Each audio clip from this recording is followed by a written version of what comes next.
Hello students, साधना channel में आप सबका स्वागत है।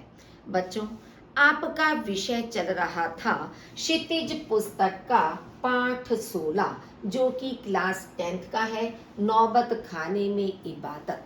कल हमने आपको इसके बहुविकल्पी प्रश्न समझाए थे। आज इसी पाठ के महत्वपूर्ण प्रश्न हम आपको स्पष्ट कर रहे हैं जो दो दो अंकों के आपकी परीक्षा में आते हैं। तो चलिए देखते हैं इस पाठ के महत्वपूर्ण प्रश्नों को। फर्स्ट आपका है, बिस्मिल्लाह खान नौबत खाने में रियाज के लिए किस रास्ते से जाते थे। रियाज का मतलब होता है अभ्यास करना। तो किस रास्ते से जाते थे? बिस्मिल्लाह खां बालाजी मंदिर जाने वाले उस रास्ते से जाया करते थे जहां पर रसूलन और बतूलन गायिका बहनों का घर था। उनका संगीत सुनना इन्हें अति प्रिय था, जिसके कारण इनका भी संगीत के प्रति लगाव बढ़ गया था। देखिए, बालाजी मंदिर इसलिए लिखा है क्योंकि बिस्मिल्लाह खां बालाजी के मंदिर में ही रियाज करने के लिए जाया करते थे। तो इसलिए वे हमेशा उस रास्ते से जाते थे जो रसूलन बाई और बतूलन बाई के घर से होकर गुजरता था, क्योंकि जब वे गायिका भिन्न भिन्न प्रकार के रागों को गाती थी तो वे उन्हें बहुत अधिक अच्छे लगते थे, तो जिससे उनके कानों में उनकी तालें, उनके राग पढ़ सकें और वे उसका अपने गायन में भी प्रयोग कर सकें, तो इसलिए वे उसी रास्ते से जाना पसंद करते थे। सेकंड है, रियाज के बाद जब सब अपनी जगह से उठ जाते तो बालक बिस्मिल्लाह खां क्या करते थे। बिस्मिल्लाह खां छुपकर नाना को शहनाई बजाते हुए सुनते थे। जब सब लोग रियाज के बाद अपनी जगह से उठकर चले जाते, वे जाकर ढेरों छोटी बड़ी शहनाइयों की भीड़ से अपने नाना की मीठी वैली शहनाई को ढूंढने लगते और एक एक शहनाई को फेंक कर खारिज करते चले जाते थे। जब उनके नाना शहनाई बजाते थे तो उसमें से बहुत मधुर ध्वनि निकलती थी, मीठी ध्वनि निकलती थी। तो बिस्मिल्लाह खां क्योंकि छोटे थे तो उन्हें लगता था कि शायद नाना की शहनाई कोई विशेष है जिसमें से मीठी ध्वनि निकलती है। तो यही कारण था कि जब नाना और मामा रियाज करने के बाद जाते थे या उठकर चले जाते थे तो वे सब शहनाइयों को एक जगह रख जाते थे। छोटा बच्चा अनजान या नासमझ होने के कारण उन सारी शहनाइयों के बीच में से ये खोजने का प्रयास करता था कि इसमें नाना की मीठी वाली शहनाई कौन सी है। और जब वह बजा बजा कर देखता था किसी में से आवाज नहीं निकलती थी तो वह एक एक करके उसको अलग फेंकता चला जाता था या उसको खारिज करता चला जाता था। उस्ताद बिस्मिल्लाह खां नमाज के बाद सजदे में गिड़गिड़ाते हुए क्या प्रार्थना करते थे। उस्ताद बिस्मिल्लाह खां नमाज के बाद सजदे में गिड़गिड़ाते हुए प्रार्थना करते थे कि मालिक उन्हें एक सुर दे और उनके सुर में वह तासीर पैदा करे कि आंखों से सच्चे मोती की तरह अनगढ़ आंसू निकल आए। उनको यकीन था कि कभी खुदा यूं ही उन पर मेहरबान होगा। कि जब भी वे नमाज अदा करते थे तो नमाज अदा करने के बाद वे सजदे में हमेशा परवरदिगार से या ईश्वर से यही प्रार्थना करते थे कि वे उनको एक अच्छा सुर प्रदान करें और उस सुर में ऐसी तासीर पैदा कर दे कि जिसे सुनकर खुशी के कारण लोगों की आंखों से आंसू निकल सकें। और वे हमेशा ये विश्वास रखते थे अपने परवरदिगार पर कि एक दिन ऐसा अवश्य आएगा जब वह उन्हें अच्छा सुर प्रदान करेगा। बिस्मिल्लाह खां धड़ से जमीन पर पत्थर क्यों मारते थे। जब बिस्मिल्लाह खां के मामू अली बख्श खां शहनाई बजाते हुए सम पर आ जाते तब वह धड़ से एक पत्थर जमीन पर दे मारते, क्योंकि सम पर आने की तमीज उन्हें बचपन से ही आ गई थी। लेकिन उन्हें यह मालूम नहीं था कि दाद वहां करके दी जाती है, सिर हिलाकर दी जाती है, पत्थर पटक कर नहीं। यानी कि एक लय को समाप्त करने के बाद जब मनुष्य अपने एक सम पर आता है जहां से ताल फिर से शुरुआत होती है अंतरा, तो इतनी समझ तो बिस्मिल्लाह खां को आ गई थी कि यानी कि अब उनके मामू जान सम पर आ गए हैं।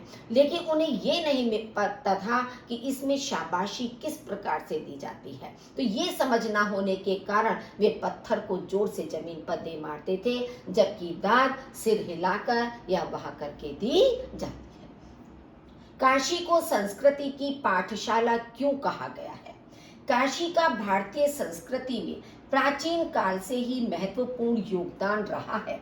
यहाँ अति पावन नदी गंगा, बाबा विश्वनाथ और बालाजी का प्रसिद्ध मंदिर भारत की मिलीजुली कौमों की संस्कृति है।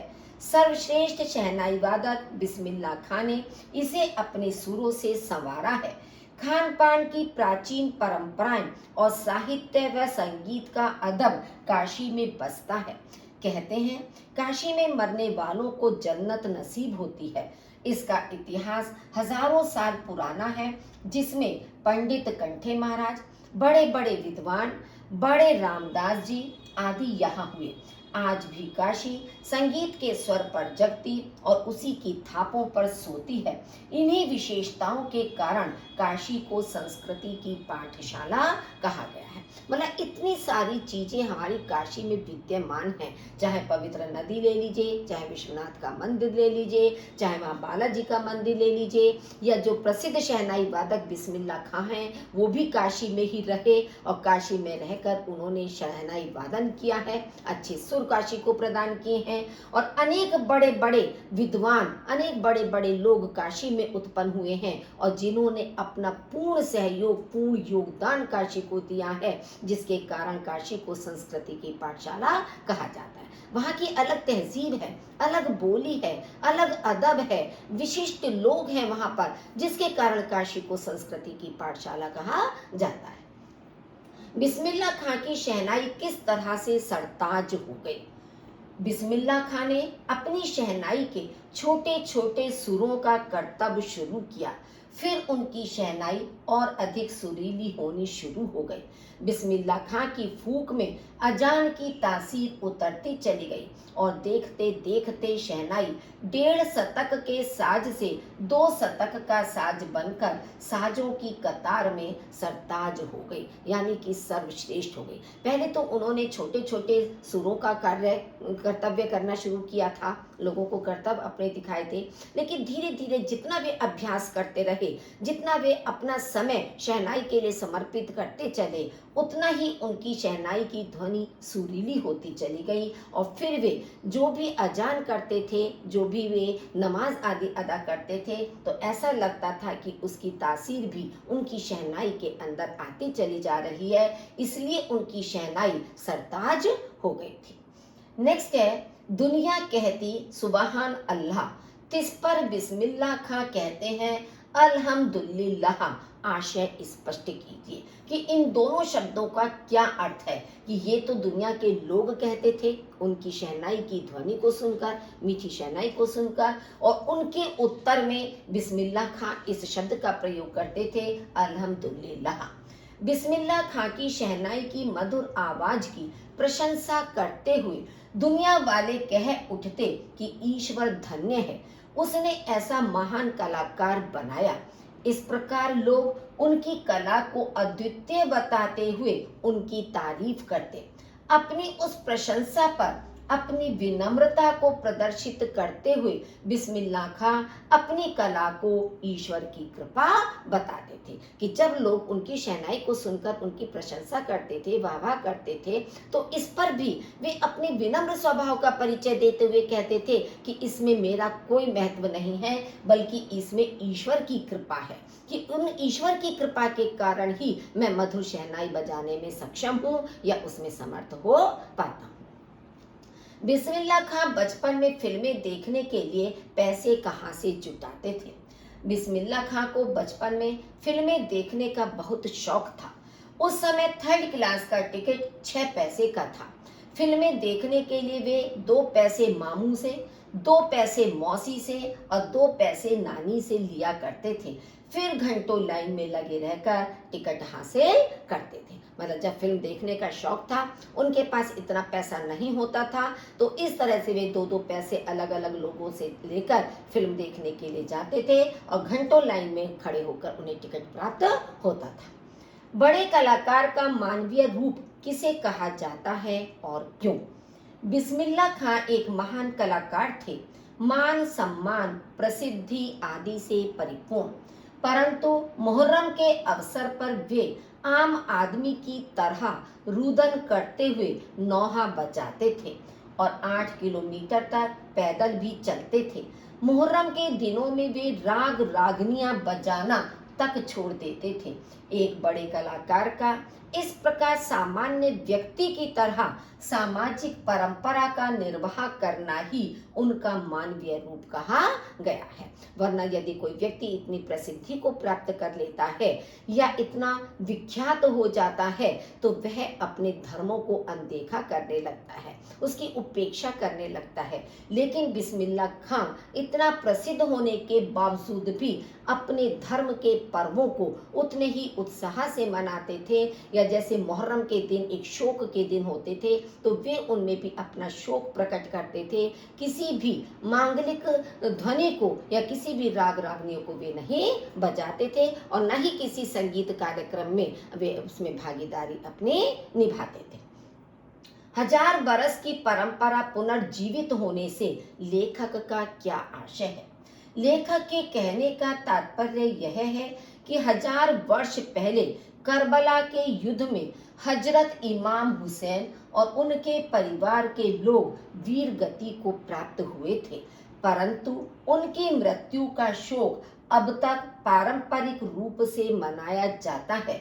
उसी दुख की अनुभूति के साथ उस्ताद बिस्मिल्लाह खां भी उसी शोक में राग रागनियां तक नहीं बजाते हैं। तो इसका मतलब क्या है कि जो वीर गति वे 1000 वर्ष पहले प्राप्त किए थे, जो वीर गति उन्हें प्राप्त की थी, लेकिन जो मुस्लिम धर्म के लोग हैं वे आज भी उनके प्रति शोक अपना प्रकट करते हैं। तो इसलिए लेखक ने कहा है कि 1000 बरस की परंपरा पुनर्जीवित हो जाती है।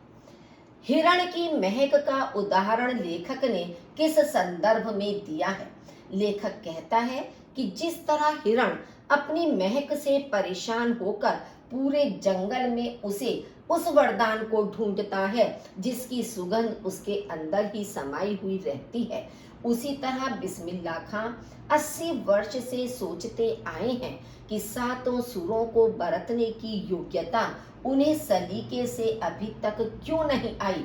लेखक का आशय यह है कि बिस्मिल्लाह खां के अंदर सुर की सारी विशिष्टताएं विद्यमान हैं, फिर भी वे सुर की तलाश में लगे हुए हैं। देखिए, जैसे आपने सुना होगा कि मृग की नाभि में कस्तूरी होती है और कस्तूरी की महक बहुत तेज होती है, लेकिन मृग को ये ज्ञान नहीं होता है कि वह कस्तूरी उसकी नाभि के अंदर ही विद्यमान है, लेकिन वह उसकी सुगंध से प्रभावित होकर उसे पूरे वन वन भटकता हुआ ढूंढता रहता है।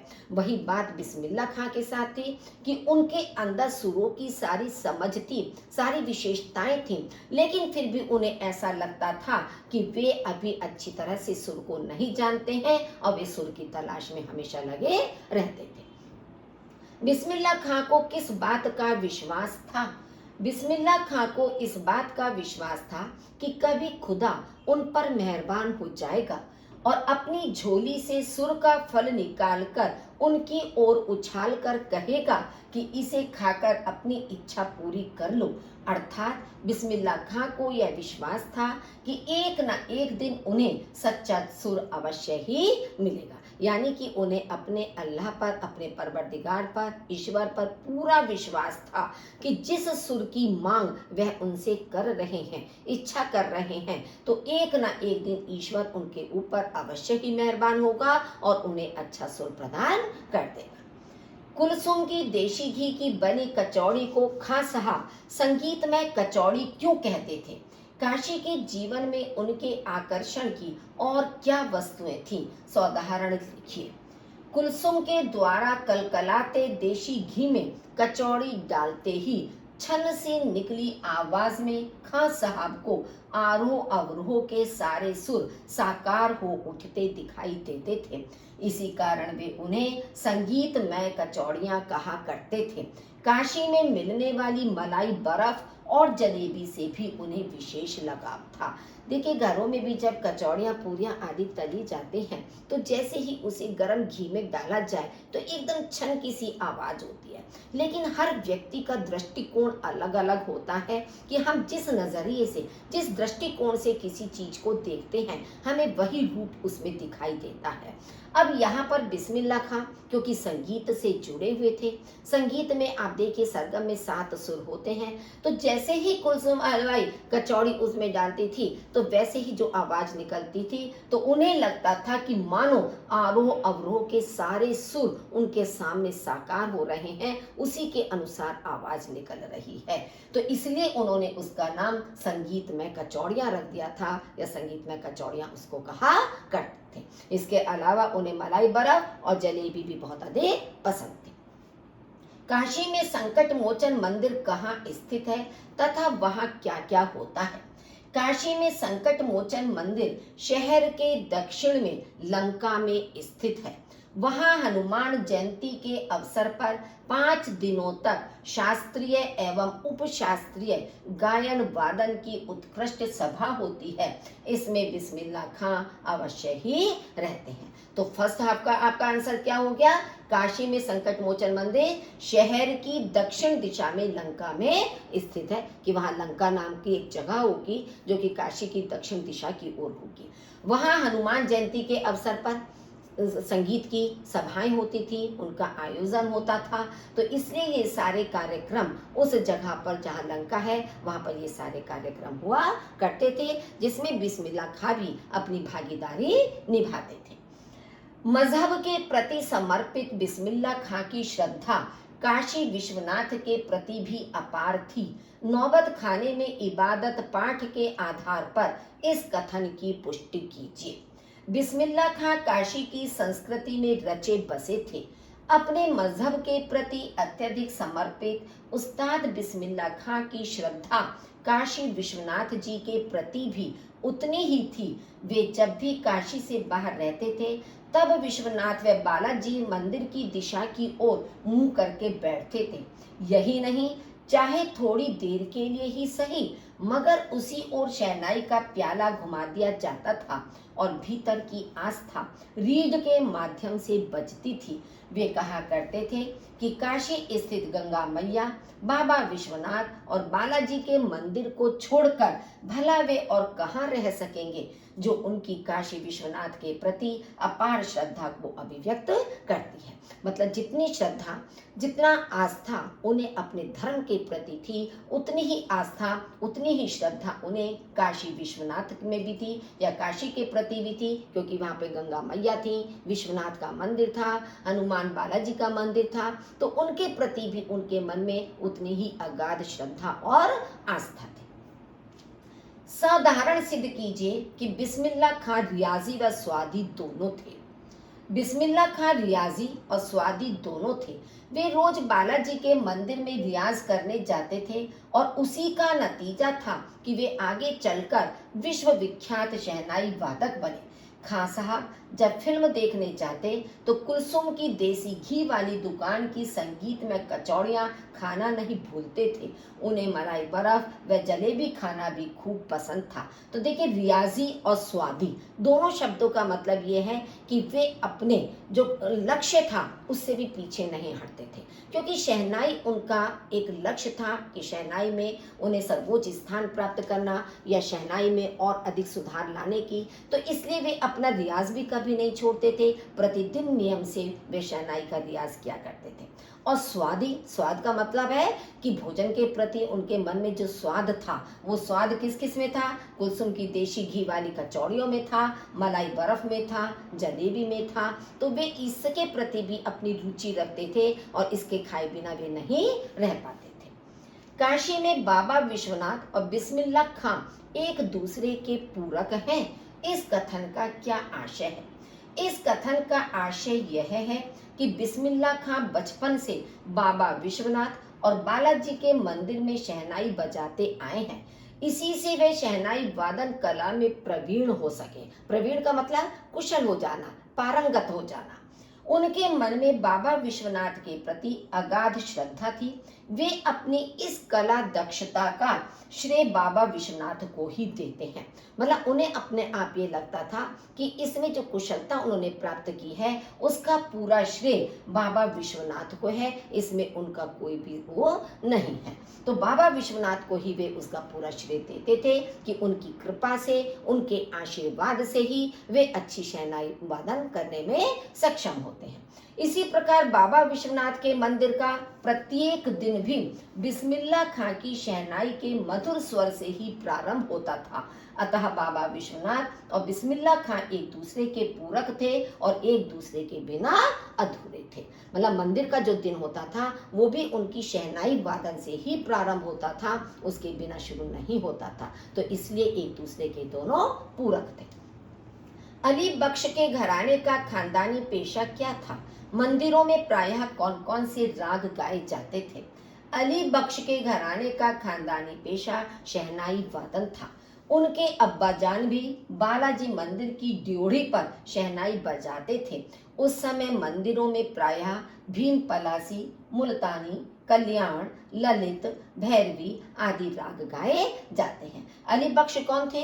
ये बिस्मिल्लाह खां के मामा थे, मामू थे। तो इसीलिए उनके घराने का, क्योंकि उनके दोनों मामा नाना सभी हमेशा से शहनाई वादन करते चले आए हैं, तो इसलिए उनका खानदानी पेशा शहनाई वादन था। नेक्स्ट है, दादा की मीठी शहनाई उनके हाथ लग चुकी थी। कथन का क्या आशय है? नौबत खाने में इबादत पाठ के आधार पर लिखे। इस कथन का आशय यह है कि जब अमीरुद्दीन बिस्मिल्लाह खां के बचपन का नाम था, कि जब अमीरुद्दीन 4 साल का था तो नाना को शहनाई बजाते हुए देखता था। जब नाना रियाज के बाद उठकर चले जाते तो वह वहां रखी बहुत सारी शहनाइयों को बजा बजा कर देखता और नाना की मीठी वाली शहनाई ढूंढता था। तब उसे नहीं पता था कि शहनाई रियाज करने से मीठी होती है। आज अमीरुद्दीन बिस्मिल्लाह खां बन चुके हैं, रियाज से वे शहनाई वादन की कला में प्रवीण हो गए हैं। अतः आज दादा की मीठी शहनाई उनके हाथ लग चुकी है, क्योंकि तब तक उन्हें ये नहीं मालूम था कि जितना हम रियाज करेंगे, जितना अभ्यास करेंगे, उतनी ही हमारी शहनाई की जो ध्वनि है वो मीठी होती चली जाएगी, सुरीली होती चली जाएगी। तो जैसे जैसे वे रियाज करते रहे, जैसे जैसे उनकी शहनाई की आवाज में मधुरता आती चली गई, तब उन्हें लगा कि आज दादा की मीठी शहनाई उनके हाथ लग चुकी है। बिस्मिल्लाह खां की जीवन पद्धति कैसी थी तथा उससे हमें क्या शिक्षा मिलती है? बिस्मिल्लाह खां की जीवन पद्धति अत्यंत सरल एवं सहज थी। वे इतने महान शहनाई वादक होकर भी एक साधारण व्यक्ति की भांति जीवन व्यतीत करते थे। वे मुसलमान होते हुए भी अन्य धर्मों का आदर करते थे। दिखावा व अहंकार तो उनके पास फटकता तक न था। उनके जीवन जीने की इस पद्धति से हमें शिक्षा मिलती है कि हमें सहज एवं स्वाभाविक जीवन जीना चाहिए। विनम्रता और अहंकार रहित जीवन महानता का गुण है, जिसे हमें अपने जीवन में अपनाना चाहिए। हमें भी दूसरों के धर्म का सम्मान करना चाहिए और अपने काम में ही अपना ध्यान लगाना चाहिए। तो जो गुण बिस्मिल्लाह खां के जीवन में थे कि सादगी से भरा हुआ जीवन, उच्च विचार, सभी कौमों को एक समान दृष्टि से देखना, एकता की भावना को स्थापित करना, तो जो उन्होंने कार्य किया, आज के परिप्रेक्ष्य में भी हर व्यक्ति को उनसे यह सीख लेनी चाहिए, ये शिक्षा लेकर उसे अपने जीवन में उतारने का प्रयास करना चाहिए। तो बच्चों, आज आपका नौबत खाने में इबादत पाठ पूरा हो गया है। आशा करती हूँ आपको स्पष्ट हो गया होगा। इस वीडियो को लाइक जरूर कीजिए और यदि आप मेरे चैनल पर पहली बार हैं तो इसे सब्सक्राइब जरूर कीजिए। आपका बहुत बहुत धन्यवाद।